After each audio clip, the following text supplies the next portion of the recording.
প্রধানমন্ত্রী নরেন্দ্র মোদী ও মুখ্যমন্ত্রীর উপর হামলার ছক ছিল জঙ্গিদের, যারা বাংলাদেশ ও পাকিস্তানের সঙ্গে যোগাযোগ রেখে চলছিল। এটা আমরা 3 মাস আগে থেকে জানতাম, কারণ আগেই কেন্দ্র থেকে সজাগ করা হয়েছিল। বর্তমানে পশ্চিমবঙ্গ সরকার ও এসটিএফকে এই ব্যাপারে ধন্যবাদ জানাচ্ছে মুখ্যমন্ত্রী শুভেন্দু অধিকারীর বাবা, প্রাক্তন কাথি লোকসভা কেন্দ্রের সাংসদ ও কেন্দ্রীয় মন্ত্রী শিশির কুমার অধিকারী।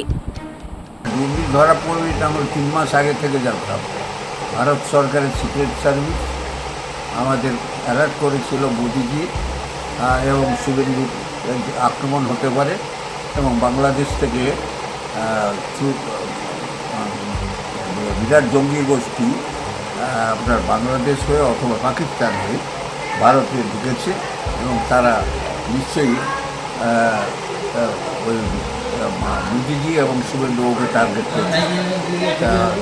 আমি সিক্রেট সার্ভিস অফ ইন্ডিয়া এবং সিভিল সাইনা পশ্চিমবাংলার বর্তমান সরকারের যারা পুলিশ বাহিনী বা এসটিএফ যারা আজকে এটাকে ধরেছে তাদের ধন্যবাদ জানাচ্ছি। পুলিশকে কাজ করতে দিলে পশ্চিমবাংলা পুলিশ জানাব আমরা মনে করি জানাব এবং যথেষ্ট শক্তিশালী, তারা এসব জিনিসকে রুখে দিবে। আমি তাই তাদের ভবিষ্যৎ ভালো হোক কামনা করছি এবং তারা পশ্চিমবাংলার সরকার এবং ভারত সরকারের যারা জনপ্রতিনিধি তাদেরকে রক্ষা করুক এবং বহিঃশত্রুর থেকে আমাদের দেশকে রক্ষা করুক, এটা সকল আমি প্রার্থনা করি। এই যে শুভেন্দুবাবুকে যে হামলা করা, তার উপর যে একটা ছক, এটার কী কারণ হতে পারে বা কী কারণরা তো উগ্র সাম্প্রদায়িকতাবাদী দল আছে।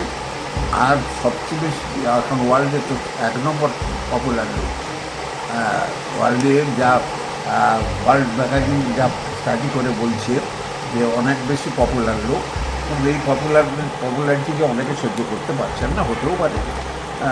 তা দেখছে সিক্রেট সার্ভিস, তারা তৈরি করে দেখছে, এসব জল দিল না।